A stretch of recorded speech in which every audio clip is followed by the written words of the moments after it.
We don't want to lose convenience in terms of sustainability, so that'll be an interesting front on how we combat that. So we don't want to, we are coming up with ideas in terms of green that will be able, so we'll be able to still drive cars, and we'll still be able to use automobiles and locomotives, but we'll do it in a different way.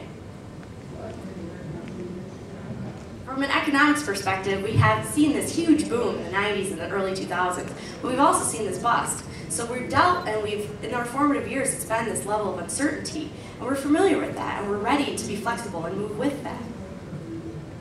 And finally, and this is a hot topic, right? Politics, we've seen Bush, and we've voted for Obama, many of us.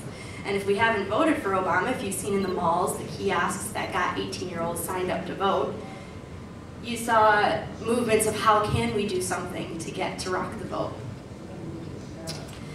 Boomer parents, my mom is here, hi mom, told us that we can do anything, and we have a rendezvous with destiny to go out and do it. Now we've seen their companies at 54 and age 55, them in this current economy, devaluing them and laying them off. So our loyalty to companies isn't what it once was. We're okay with jumping ship if we're not being allowed to innovate. So I think now you see in our president that we have now a millennial, how can I say it, a millennial manifesto of good for me equals good for everybody. We'll get into that more a little bit later and how that plays out. But this is really why we're millennial. There are many things.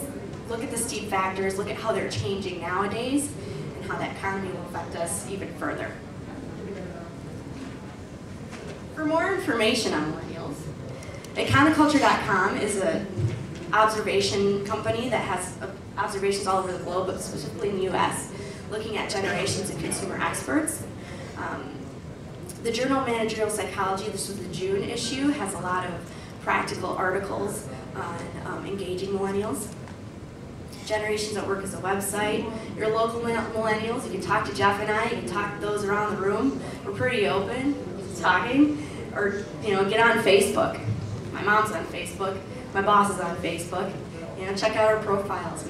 We are pretty open with that sort of thing, pretty trusting.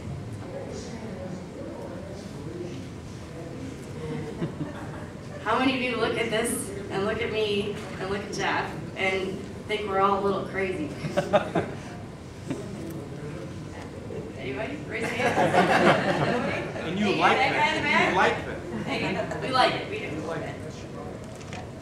Sure. So, I guess we just talked a bit about millennials, and I'd like to get your impressions. It's kind of our take as being a millennial. One thing that I saw too as we were going through this that we haven't touched a lot on, and we could go into a lot, but Katie mentioned information age and industrial age, and one of the things we see and we feel is in the industrial age, people were treated as a resource. You stood on a line, you performed a particular action, and that's how you were valued. And if you could no longer perform that action, they found someone else to fill your place that could do that. And that's what we've seen some of our parents go through.